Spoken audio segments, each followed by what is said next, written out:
Buenas tardes, hermanos, que el Señor les bendiga. Hemos iniciado el miércoles pasado, hermanos, el estudio sobre el arrebatamiento de la iglesia. Si yo les dijera ahorita, hermanos, que viene una granizada a la hora que salgamos del culto, ¿qué harían ustedes ahorita? ¿En qué pensarían? Una granizada tremenda. ¿Cuántos vinieron preparados para la granizada? Nadie, ¿verdad? Pero ya pensaríamos, bueno, yo agarro un cartón, yo agarro una caja, yo agarro... Tendríamos que prepararnos, hermanos. Pues la granizada, les voy a decir que no es segura, pero la venida del Señor por su iglesia es segura. La semana pasada vimos el primer punto, hermanos, que era cómo y cuándo sucederá el arrebatamiento. Vimos que es 100% seguro, 300% seguro, pero no sabemos cuándo va a ser. Pero cuando estaba dándole un repaso a este estudio, hermanos, me hizo recordar el Señor cuántas veces, las iba a contar, pero ya no me alcanzó el tiempo, cuántas veces el Señor Jesucristo le dijo a sus discípulos: es necesario que el Hijo del Hombre sea entregado en manos de pecadores y lo matarán, pero al tercer día resucitará. Y me quedé pensando por qué el Señor me trajo a memoria esta porción de la Biblia, hermanos. Porque el Señor les decía, pero ellos no entendían. ¿No nos estará pasando lo mismo? El Señor nos está diciendo: he aquí, yo vengo pronto. Pero como que todavía no captamos muy bien, hermanos. La cuestión es, más que para la granizada, debemos de prepararnos para la venida del Señor. Porque ese fue el siguiente punto en el que nos quedamos, en el cual decía cómo debemos de prepararnos espiritualmente, hermanos. Ahorita hay mucha gente que se prepara para los ciclones, se prepara para los terremotos, a veces, ¿verdad?, que hacen construcciones especiales. Pero, hermanos, nosotros debemos de prepararnos como la iglesia de Cristo para este acontecimiento grandioso, único, que nos espera, que está cercano. Y vimos, de acuerdo a lo que nos decía el Evangelio de Mateo, que tenemos que estar velando y orando, hermanos, velando y orando. Y esa palabra de velar es mirar todo lo que está sucediendo a nuestro alrededor, porque el Señor dijo: cuando vean que todas estas señales se cumplen, prepárense, porque la redención de ustedes está cerca.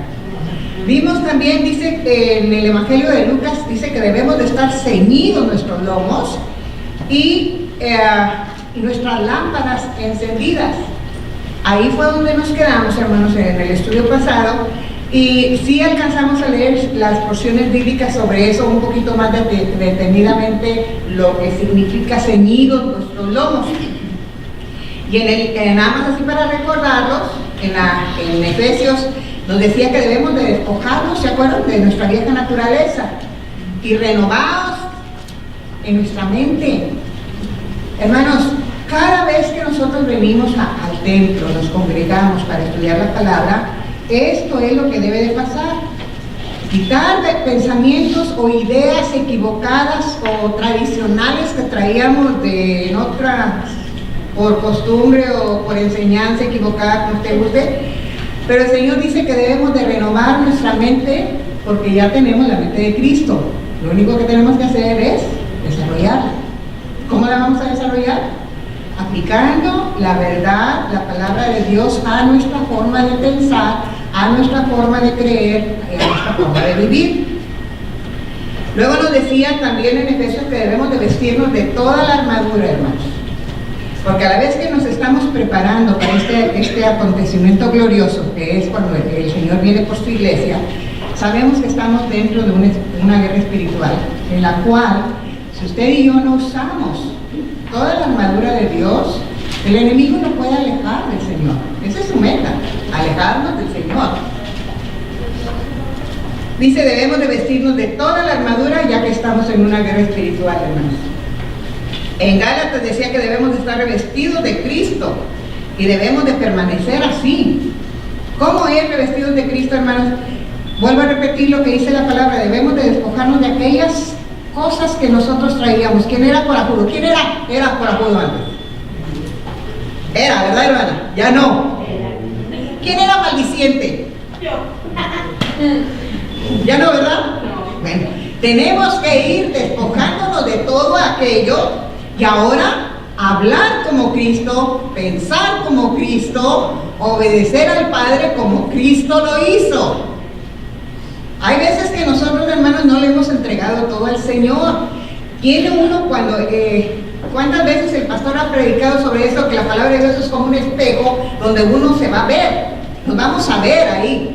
Entonces, si el Señor nos dice, tienes una telaraña tan fea en tu boca, es porque nuestra manera de hablar no está de acuerdo a lo que el Señor quiere. Entonces, ¿qué debemos de hacer? Cambiar eso, despojarnos de todo eso. ¿Por qué? Porque de toda palabra ociosa daremos cuenta, hermanos. En Colosenses nos dice que debemos de prepararnos también en esta forma, buscando y poner nuestra mirada en las cosas de arriba, no en las de abajo, hermanos. El Señor nos dice claramente en su palabra que muchos se van a retirar de la fe genuina por buscar las riquezas terrenales, cuando que el Señor nos ha dado promesa de suplir todas nuestras necesidades, buscando primeramente cuál es su voluntad, qué es lo que Él demanda de nosotros en su reino, en su nuevo reino, para nosotros, ¿verdad? Entonces, vimos todo eso, hermanos, y sobre todo, mire, dice, cuando dice, hagan morir lo terrenal, como les decía ahorita, ¿verdad? El Señor ya habla más fuerte y más detallado. Dice, debemos, hacer morir lo terrenal en nosotros, fornicación, impureza, pasiones desordenadas, malos deseos y avaricia, que es idolatría. Dice, dejando también ira, enojo, malicia, blasfemia, palabras deshonestas de nuestra boca. Por eso les hacía la pregunta esa. Esa es la manera en que el Señor quiere que nosotros nos preparemos para ese evento, hermanos, que puede suceder en cualquier momento. Señor dice claramente, ya lo vimos en el primer punto, cómo va a suceder. No sabemos cuándo, pero el Señor quiere que estemos alerta. Ahora, vamos a ver el punto número 3. Dice, ¿qué se va a manifestar en el... Bueno, estábamos viendo eso de las lámparas encendidas, hermano. Yo creo que sí podemos entender qué es tener nuestras lámparas encendidas, ¿verdad? Llenos de la palabra, hermanos. Llenos del Espíritu Santo. Porque si está en nuestro corazón hermanos, más obras de la carne, andamos más carnales que espirituales, eso no es preparar. Necesitamos reconocer. Eso no le va a tocar ni al pastor hacerlo, ni a mí como también portadora de la palabra de Dios. Eso nos corresponde a cada uno de nosotros. Cada uno de nosotros tiene que identificar, como dicen, de qué pie está cojeando, para que pedirle al Señor, fíjese bien, pedirle al Señor que enderece mis pasos. Él nos va a ayudar. Pero si usted y yo no reconocemos dónde le estamos fallando todavía al Señor, ahí vamos a estarle dando vueltas y vueltas y vueltas y vueltas y no va a haber crecimiento. Y el Señor Jesucristo nos dice claramente que debe de haber crecimiento y madurez para que llevemos mucho fruto para la gloria de Dios Padre, ¿verdad? Entonces, en el tercer punto dice, ¿qué se va a manifestar, hermanos? Además de nuestro encuentro con el Señor, dice, se manifestará la victoria del creyente en Cristo sobre la muerte. Miren lo que dice 1 Corintios 15, 26 al 28. En 1 Corintios 15, 26 al 28 dice, y el postrer enemigo que será destruido en la muerte, porque todas las cosas las sujetó debajo de sus pies. Y cuando dice que todas las cosas han sido sujetadas a Él, claramente se efectúa aquel que sujetó a Él, o sea, a Cristo, todas las cosas. Esa es una victoria que nos corresponde a nosotros. ¿En qué nos beneficia esta promesa, hermanos? Esta victoria que se va a presentar. ¿Qué debe de actuar en nuestro corazón? No temer a la muerte. No tener ya temor de la muerte, hermanos. Porque, fíjense, cuando Lázaro murió, ¿qué dijo el Señor? ¿Estaba muerto o estaba dormido? Y Él dice que los que durmieron en Cristo resucitarán primero. Pero aquellos que están vivos aquí en el mundo sin Cristo están muertos espiritualmente. Usted y yo, desde que recibimos a Cristo, estamos vivos espiritualmente. Él nos dio vida. que se va a mantener en esa victoria, hermanos, dice en 1 Corintios 15, 54. Y cuando esto corruptible, ¿qué es esto corruptible? Nuestra naturaleza, hermano. Inclusive este cuerpo que se va haciendo viejito, se va arrugando, tiene dolores aquí, dolores allá, enfermedades por aquí, enfermedades por allá. Dice, cuando esto corruptible se haya vestido de incorrupción, quiere decir que vamos a recibir un cuerpo glorificado, un cuerpo perfecto. Y esto mortal se haya vestido de inmortalidad, entonces se cumplirá la palabra que está escrita: sorbida es la muerte. ¿Quién sabe la otra palabra? En victoria. Sorbida es la muerte en victoria. Por eso nosotros, hermanos, al estar cambiando nuestra manera de pensar, debemos de permitirle a Dios que obre.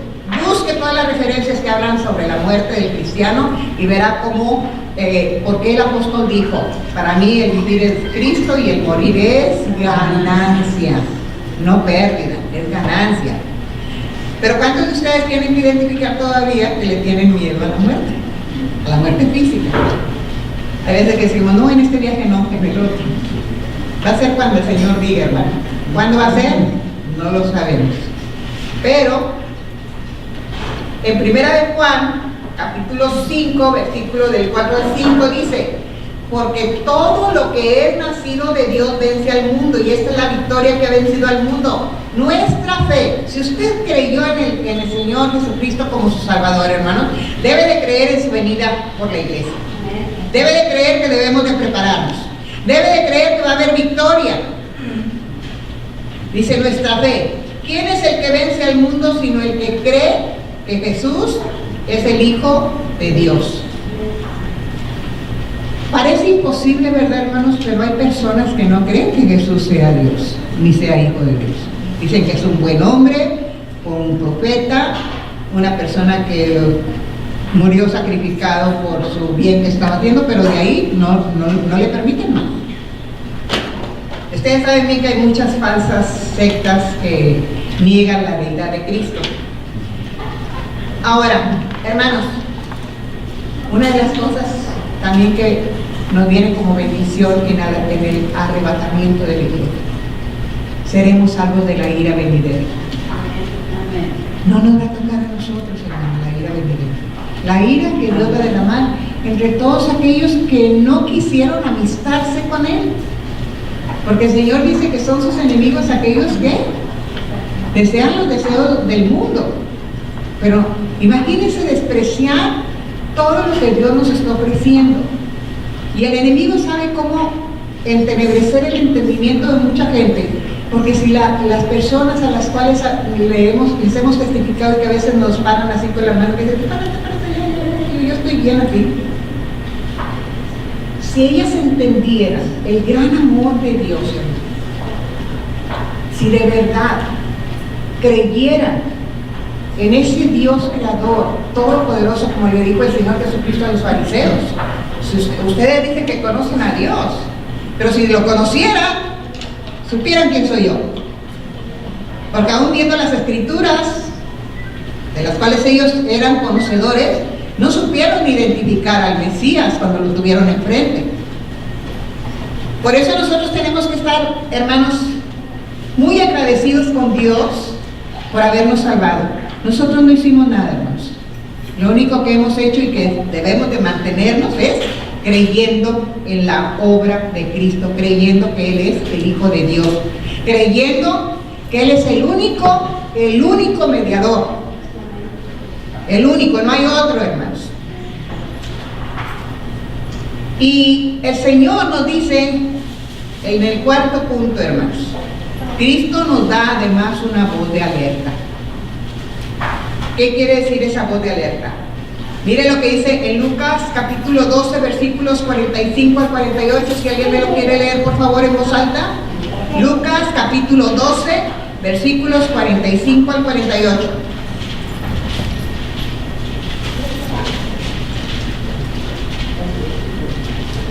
Esto habla, hermanos, de cuando el Señor les explica en una parábola de un señor que dio talentos a sus trabajadores. Y ese fue, pero luego regresó. ¿Y qué pasó? Cuando regresaron los siervos cuando más bien cuando regresó el Señor, los siervos tuvieron que rendir cuentas. ¿Quién me lo leyó? ¿O lo lee? Aquí dice, mas si el siervo dijere en su corazón, mi Señor tarda en venir, y comenzare a golpear a los criados y a las criadas, y a comer y beber y embriagarse, vendrá el Señor de aquel siervo el día que éste no espera, y a la hora que no sabe, y le castigará duramente, y le pondrá con los infieles. Porque aquel siervo fue conociendo la voluntad de su Señor, no se preparó. Dice, aquel siervo que conociendo la voluntad de su Señor, no se preparó, ni hizo conforme a su voluntad, recibirá muchos azotes. Mas el que sin conocerla hizo cosas dignas de azotes, será azotado poco. Porque todo aquel a quien se haya dado mucho, mucho se le demandará, y al que mucho se le haya confiado, más se le pedirá. ¿Cuál es la advertencia que nos da aquí el Señor a todos nosotros, hermanos? Dice, aquel siervo. ¿Cuántos siervos del Señor hay aquí? Bueno, dice, aquel siervo que conociendo la voluntad de su Señor. ¿Cuántos conocemos la voluntad de Dios? ¿Qué espera Dios de nosotros? ¿Lo sabe usted? Aquel siervo que conociendo la voluntad de su Señor no se preparó. Fíjese bien lo que nos está diciendo nuestro maestro. No se preparó ni hizo conforme a su voluntad. ¿Qué va a pasar? Será castigado. Recibirá las consecuencias de no haberse preparado. Por eso es bien importante, hermanos, es una voz de alerta que nos dice el Señor: velad, orad, prepárense. Dice más, dice, recibirá muchos azotes, mas que sin conocerla hizo cosas dignas de azotes, será azotado poco, porque a todo aquel a quien se ha dado mucho, mucho se le demandará, y al que mucho se le ha confiado, más se le pedirá. Debemos de hacernos esta pregunta, hermanos. ¿Usted ha recibido parte de la bendición de Dios, pedacitos de la gracia de Dios, o la ha recibido en todo lo que significa la gracia de Dios? Ese regalo inmerecido, ¿lo recibió en pedacitos o lo recibió completo? ¿Ven? Entonces se nos ha dado mucho. Y hermanos, no es una cosa que el Señor nos pida que hagamos algo que está fuera de nuestro alcance. Simplemente nos vamos a preparar de acuerdo a las instrucciones que Él nos está dando en su misma palabra y de acuerdo al espíritu de poder que esté en nosotros. Porque dice claramente que Él no nos dio espíritu de cobardía, sino de poder, de amor y de dominio propio. Pero ¿cuántas veces nosotros decimos, es que yo no puedo dejar de hacer esto, yo no puedo hacer esto? Y el Señor nos dice, ¿dónde está nuestro poder? Filipenses 4:3. ¿Dónde está nuestro poder? En Cristo. Todo lo podemos en Cristo. ¿Ven cómo todo nos lo ha dado Dios? Bajo su gracia, Él nos ha dado todo lo que nosotros necesitamos, hermanos, para estar listos y preparados para cuando Él venga por su iglesia. Ahora, en Hebreos 10, 23 al 25. Alguien que me lea por favor ahí. Hebreos, es otra voz de alerta. Hebreos 10, 23 al 25.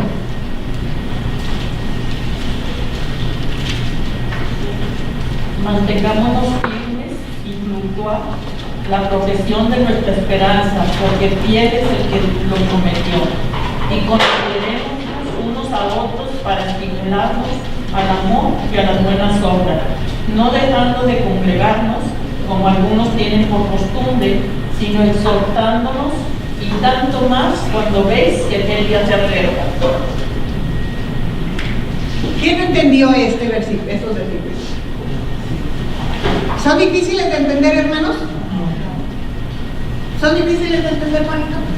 ¿Verdad que no? El Señor nos permite captar el mensaje porque lo puso sencillo, nos dio ejemplos por parábolas, explicó detalladamente a sus discípulos y su palabra es sencilla, está al alcance hasta de niños, hermanos. Pero nosotros como adultos, el Señor nos dice claramente, manténganse firmes. ¿Qué quiere decir esto, hermanos? Firmes, mantenernos en la roca, en Cristo Jesús, haciendo su voluntad, no la nuestra. Si nosotros queremos hacer nuestra voluntad, hermanos, y fíjense cómo hay muchos que a veces la vamos a querer hacer, ya no me gusta esta congregación, no voy a ir a otra. ¿Estamos cumpliendo la voluntad del Padre? Dice que parecemos como olas, ya vamos para allá, ya vamos para acá, y no echamos raíces. Cuando, yo les voy a decir lo que yo he experimentado. Cuando algo no me gusta en la congregación, me tengo que preguntar, ¿qué quiere Dios de mí ante esta situación? ¿Qué espera Dios de mí? Si yo no consulto a Dios, digo, no, pues yo mejor me voy a otra, aquí nomás no, ya no me gustó. Muchas de las cosas que no nos van a gustar, hermanos, es para que nosotros crezcamos. ¿Cómo vamos a crecer? Cuando dice el Señor que debemos primeramente de amar, no importa si no nos aman, pero debemos de amar con ese amor limpio, con ese amor puro, con ese amor que Dios derramó en nuestros corazones. Me tengo que sujetar a la voluntad de Dios. La voluntad de Dios es que no deje de congregarme, pero ¿con qué motivo nos debemos de congregar?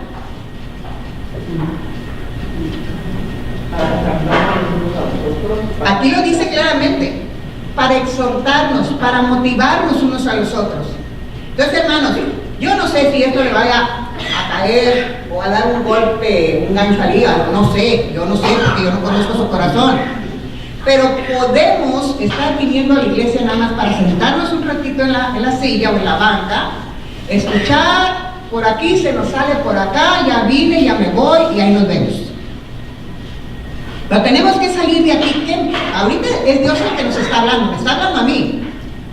Nos está hablando a todos como iglesia. Prepárate. No le vamos a decir, Señor, es que yo no sabía. Ya sabemos cuál es la voluntad de Dios, prepararnos. Nos promete victoria, pero aquí nos está dando una voz de alerta. Necesitamos mantenernos firmes, sin andar acá y allá. Por cualquier motivo, hermanos, usted tiene que pedir siempre dirección de Dios. Solamente que vea usted que se está enseñando una falsa doctrina, si usted le pide al Señor orientación, el Señor le va a decir, muévete. O a veces es porque el Señor así lo quiere, hermanos. Pero que sea la voluntad del Padre, no la suya, no la mía, sino la voluntad de Él.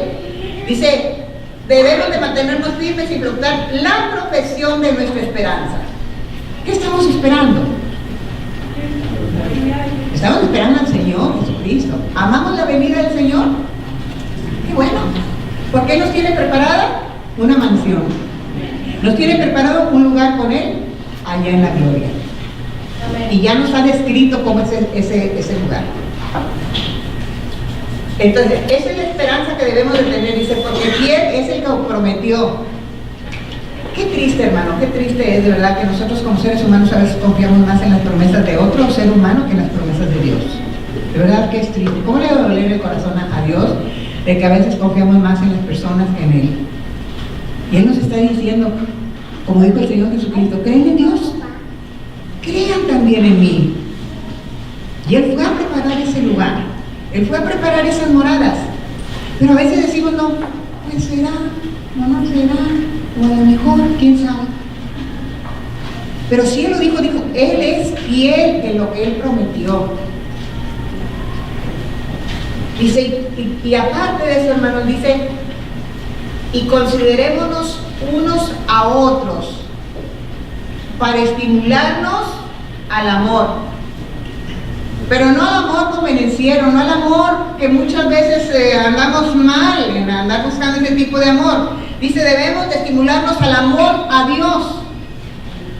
Primeramente amar a Dios y amar a nuestro prójimo como a nosotros mismos.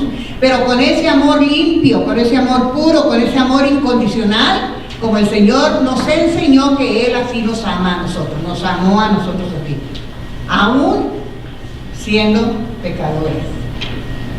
Es ese amor, hermanos, que nunca va a dañar al hermano, nunca va a dañar al hermano. Un amor que nunca nos va a avergonzar.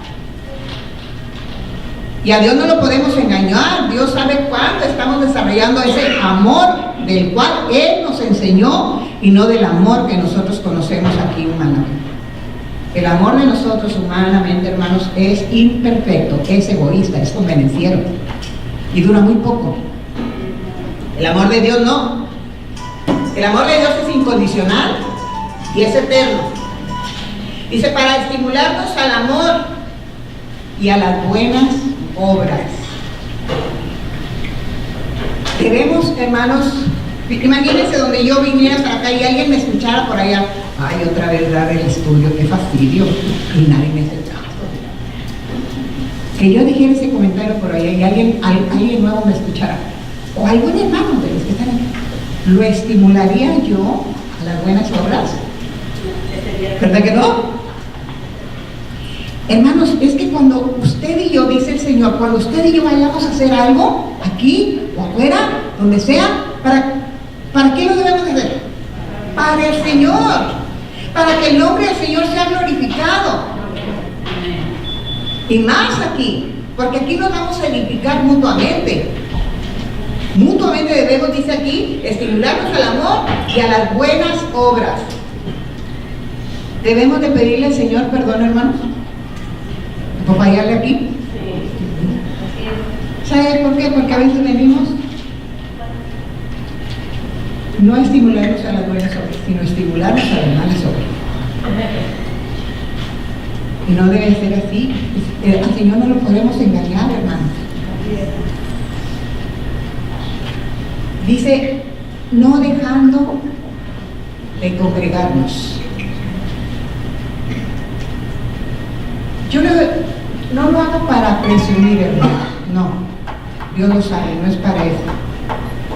Sino porque en realidad hay hambre en mi corazón de seguir alimentándome de la palabra de Dios. Yo le pido a Dios que me ayude a mantenerme donde Él quiere, como Él quiere, el tiempo que Él quiere. Pero yo no me siento a gusto el día que dejo de venir al templo. Siento que algo me falta, que algo no me llegó, algo que yo necesitaba y no me llegó. Tengo esa sed y esa hambre del Señor y de su palabra. Y tengo necesidad de estar en compañerismo con mis hermanos y hermanas en Cristo. Pero ¿qué les pasa a las personas que dejan de congregarse? ¿Por qué creen que lo hacen, hermanos? Porque no estamos, ¿saben por qué? Porque no estamos valorando a Dios ni las promesas que Dios nos ha dado. Y aquí nos dice claro el Señor, no dejes de congregarte, como algunos tienen por costumbre, sino exhórtense unos a otros, dice, y tanto más cuando veis que aquel día se acerca. Yo he repetido varias de las cosas que estoy diciendo ahorita en el grupo de oración de las 5 de la mañana, en la clase de la escuela dominical, porque el Señor ha puesto eso en mi corazón, esa urgencia, hermano, de no dejar de congregarnos, de estimularnos. Hay veces que podemos cometer este error. Bueno, por ejemplo, las personas que traen, los hermanos que traen la comida. Imagínense cómo se sentirá el hermano que hizo todo el esfuerzo y luego decimos, uy, ya está nosotros. Estaremos estimulándonos a las buenas obras. Le bajamos el ánimo a mucha gente, fíjate, nomás con ese ejemplo. Hay otros más severos.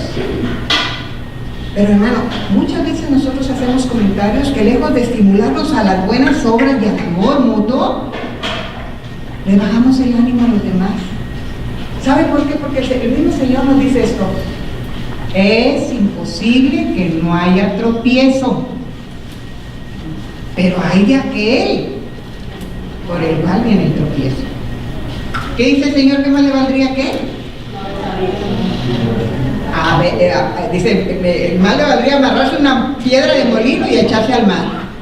O sea que va a haber consecuencias, hermano, cuando usted y yo somos piedra de tropiezo en alguien. Y es simplemente bajarle el ánimo a alguien. Ya estamos fallando al Señor, porque lejos de estarnos exhortando a las buenas obras, de exhortándonos a seguir adelante, a no alejarnos del Señor, a dar buen testimonio, estamos siendo de piedra de tropiezo. Dios nos libre, hermanos. Porque dice, y tanto más, esas dos palabritas, hermano, tanto más, cuando veis que aquel día se acerca. ¿Cuántos creen que la venida del Señor está cercana? Amén. Está bien cerca, hermano. Yo creo, así como dice la palabra, no se ha levantado Cristo todavía para venir por su iglesia, porque el Padre todavía está esperando a ver si hay alguien más que se arrepienta, a ver si la iglesia está haciendo su cometido para alcanzar más almas. ¿Por qué? Porque el Señor no quiere que nadie se pierda, sino que todos procedamos al arrepentimiento. Hebreos 10, 26 a 27. ¿Alguien que me lo lea, por favor? Hebreos 10, 26 al 27. Porque si pecar voluntariamente, después de haber recibido el conocimiento de la verdad, ya no queda más sacrificio por los pecados, sino una horrenda expectación de juicio y de hervor de fuego que ha de devorar a los adversarios. ¿Qué nos dice esta voz de alerta, hermanos? Debemos de dejar de pecar, debemos de alejarnos de todas aquellas cosas que nos originen o que nos muevan o que nos motiven a pecar. Muy internamente nosotros podemos decir, bueno, yo sé que puede que vuelva a caer, pero Dios me va a perdonar. Puede. Cuando que dice el Señor que Él no nos dio un espíritu de cobardía, lo vuelvo a repetir porque es necesario que entendamos eso, sino que Él nos dio un espíritu de poder.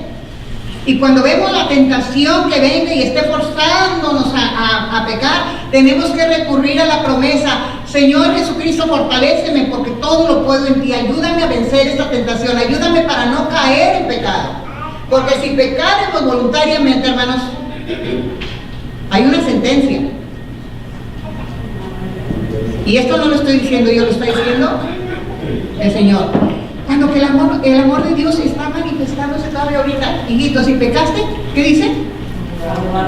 Confiesa tu pecado y apártate, como le dijo a aquel hombre que se le acercó igualmente a la mujer: ya no peques más para que no te venga algo peor.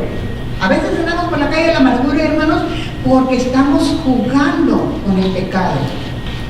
No tenemos ese sentir de victoria en nosotros, ¿no? Andamos todos derrotados, todos quejumbrosos.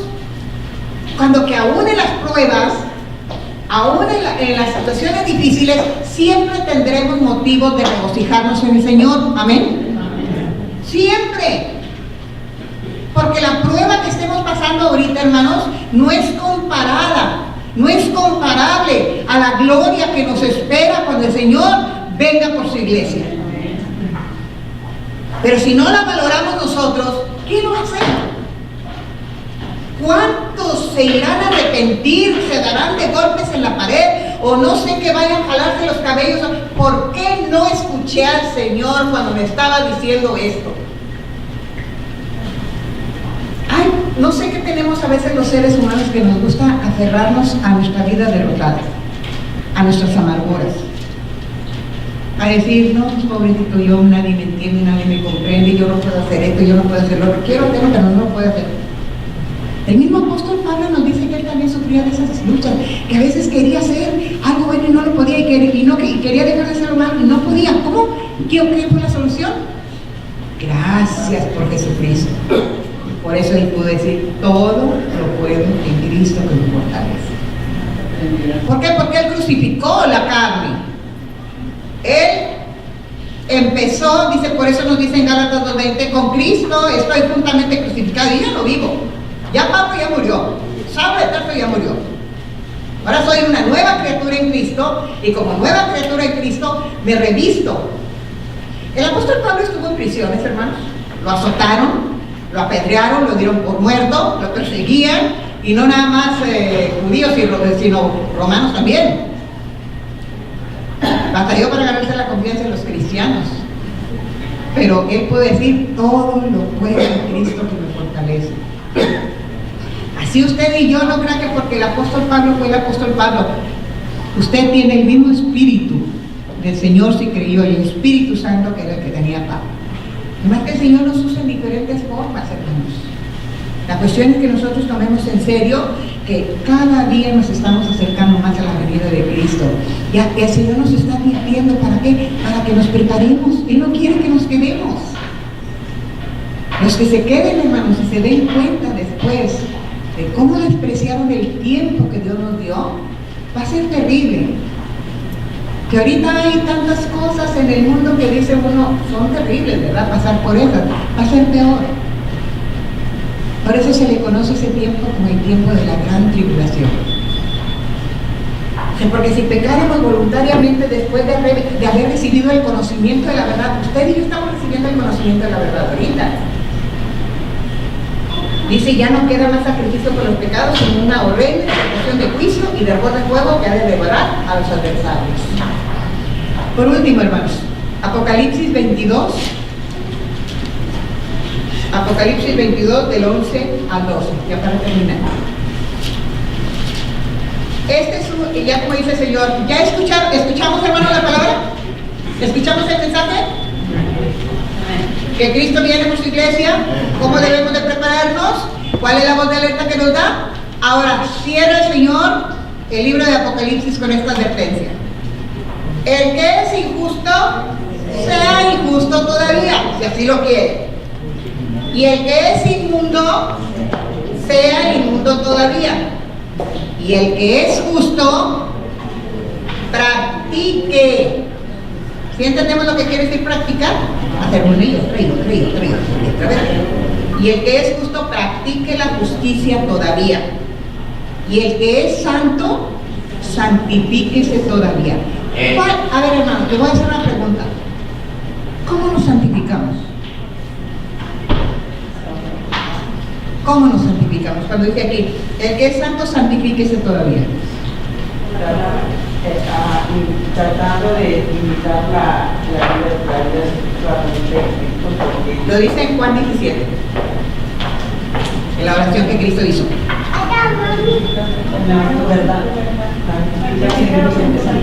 Santifícalos en tu verdad, tu palabra es verdad. Cada vez que aplicamos la palabra, hermanos, y nos entra aquí, llega acá y nos ayuda a seguir cambiando y transformando nuestra mente, estamos siendo santificados por el poder de la palabra. ¿Qué es lo que tenemos que hacer nosotros? Simplemente aplicarla a nuestras vidas, creerla.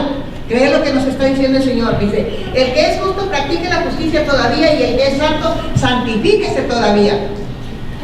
Y aquí el Señor nos dice, he aquí, yo vengo pronto, y mi galardón conmigo para recompensar a cada uno según su obra. Es otra de las grandes noticias, hermano. Agarremos ánimo. Va a haber recompensas en el cielo. Va a haber recompensas. Y ese es el próximo estudio que el Señor ya me dio. Las recompensas.